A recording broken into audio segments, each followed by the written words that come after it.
If you were in Cape Town this week, you would have felt it. Not just the scale of the conversations at the Cape Town International Convention Centre, but the real shift of tone at the mining Indaba.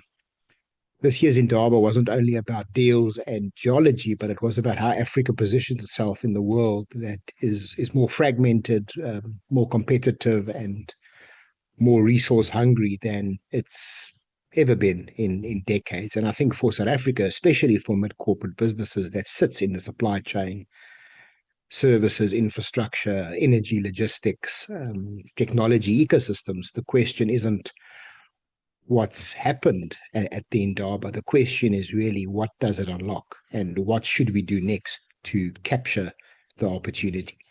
So what I briefly want to reflect on is just firstly setting the scene about what the Indaba was really saying. Then pull a few themes together that stood out for me, and then specifically look at what this means for a mid corporate opportunity or mid corporate playbook, if you will. Now, looking at the Indaba itself, the theme was around stronger together and progress through partnerships. And that sounds very simple, but it's actually, I think, a quite strong strategic statement because partnerships here doesn't mean polite networking. It talks about countries, investors, miners, communities, technology providers, and downstream buyers, all recognizing that mining value chain has become too complex and too politically sensitive. So to run on the old model of extraction, export, and move on. So in the opening framing, I think there was the explicit acknowledgement that geological competition for resources is intensifying and that Africa needs to act with more coordination, not in a race to the bottom, but in a race to build value and ultimately also resilience. And so, South Africa and South African government, I think, position at the Indaba was also clear about restoring confidence. So highlighting progress on policy certainty, transparent mining licensing systems, critical mineral strategy, and support mechanism for junior miners and junior mining exploration. So overall, the signal is really that investment will follow opportunity, but only where the ecosystem can really execute. And this, of course, matters for mid corporates because mid corporate is really the execution layer. Mid corporates are where strategy becomes delivery. So, as I said, there's a few key themes I want to focus on from that perspective, and I think the first is really partnerships, and these aren't optional. They really operational model that should be followed. The message was that mining growth in Africa depends on collaboration across the entire ecosystem. So government, investors, operators, innovators, and communities. And this is where mid corporates have a real edge. Big companies tend to move slow. Mid corporates can form partnerships, consortiums, create specialist offerings, partner across capability gaps, and solve specific bottlenecks much faster. So the new competitive advantage is really this ability to partner and deliver.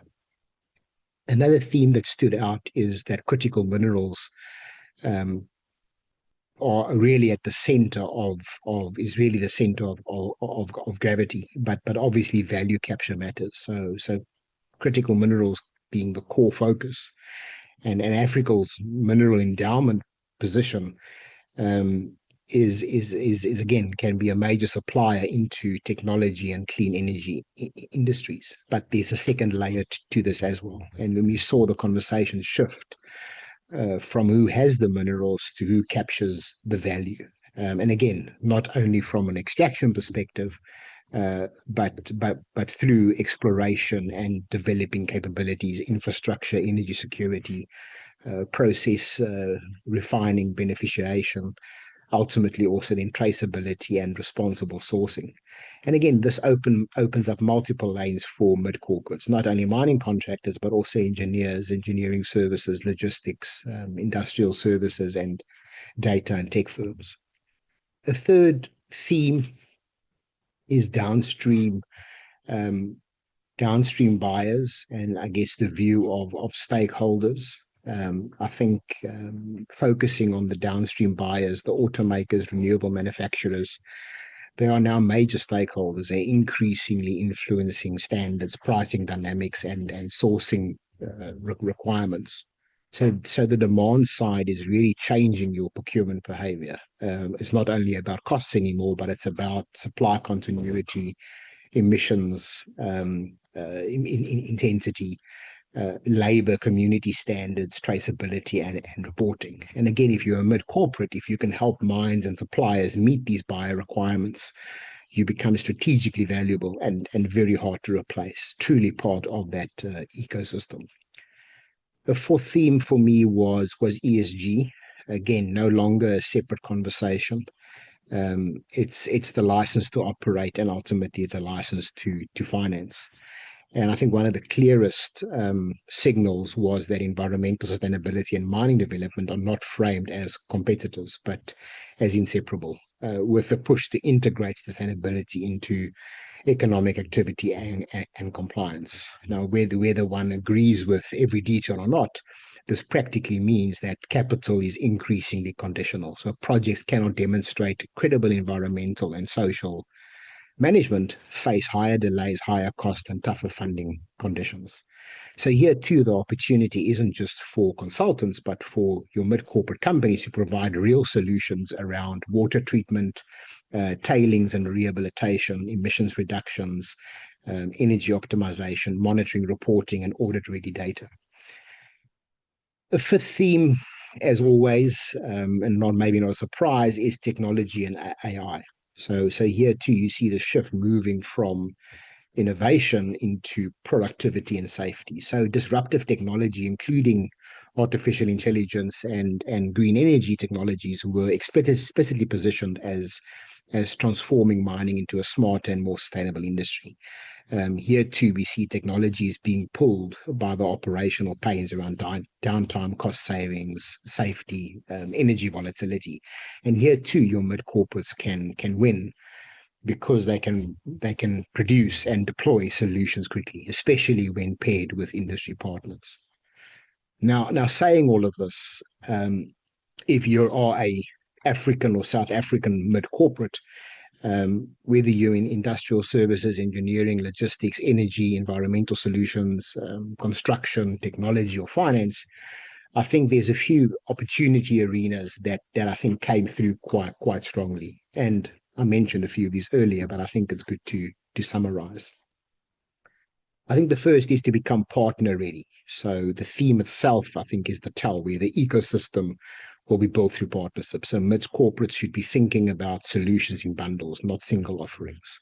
So you're talking about bundling together engineering, fabrication, maintenance, or safety monitoring and training, or water rehabilitation and compliance. And if you can show up in an integrated offering, you can move from being a vendor to really being a partner, and then becoming really a very, very sticky relationship.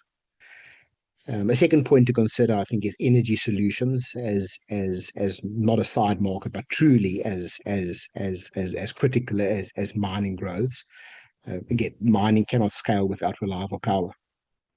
And that creates space for, I think, mid corporates to deliver embedded generation and hybrid systems, wheeling support and grid optimization, storage and backup solutions, and of course, efficient demand response. So if you can reduce energy volatility or lower energy intensity, you directly improve mine margins, and that value proposition boards and investors will fund.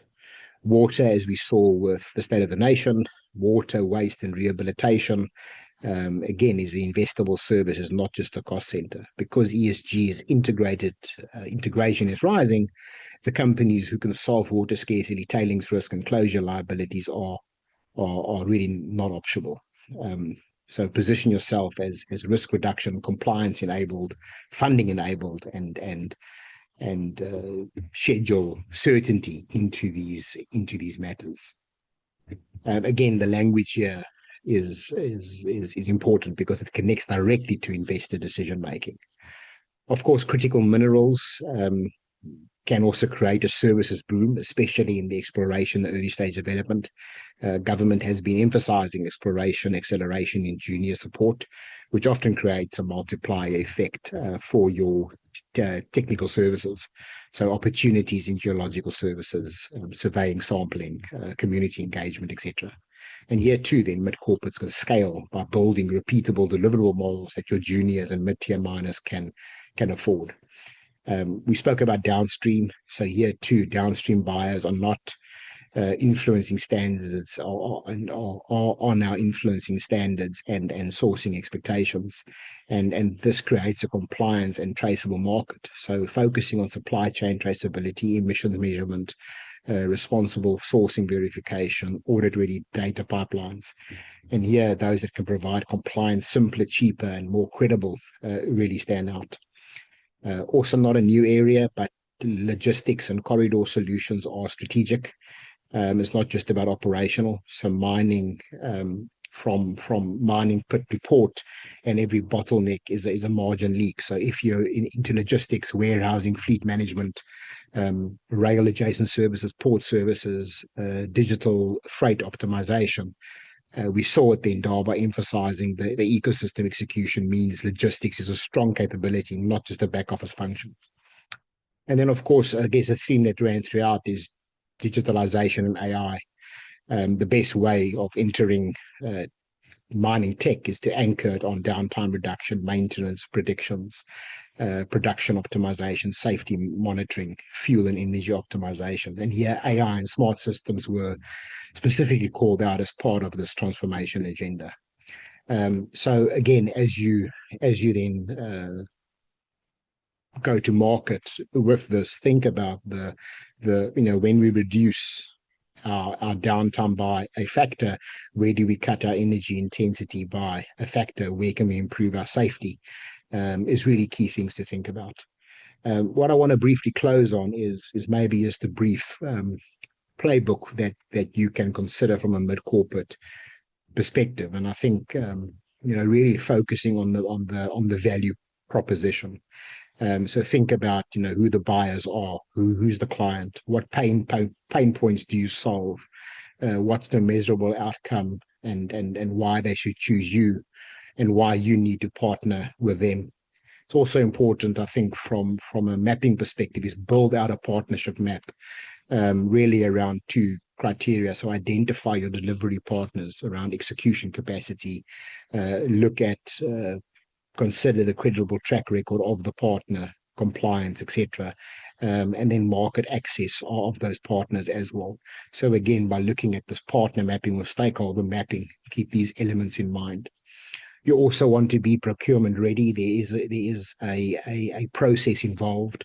So from that perspective too, make sure that you make it as easy as possible for mining buyers to care about care about or incorporate you as easy as possible. So looking at your safety record policies, your ESG, your labor, your relevant certificates, past projects, references, and obviously financial stability. This really means a lot. And then, of course, I think in general, aligning with the critical mineral and energy transition narrative. In that, I think you can also start focusing and really honing in on certain key capabilities, but looking at from a regional perspective where you can align with your capabilities around that. And then, of course, with any business, having a 30, 60 or 90-day plan in place, I think is also just good corporate governance and good practice. But here, I think following this sort of outline from who you need to engage with, who you need to re-engage with, mapping that stakeholders, put the protocols in place to continue those conversations and following up on that. I think what we saw from the mining Indaba, very well attended, some great conversations taking place, and the opportunity is real. But the world is also shifting. It's no longer only about who owns the ore, it's about who you can partner with, who can execute, who can deliver responsibly, and who can build value across the value chain, from the pit to production to the global economy. And for South African mid-corporates, that's not a threat, that's an opening. because mid corporates are exactly the layer of the economy that can turn this momentum and this moment into projects, into jobs, into exports, into capabilities, and ultimately into growth.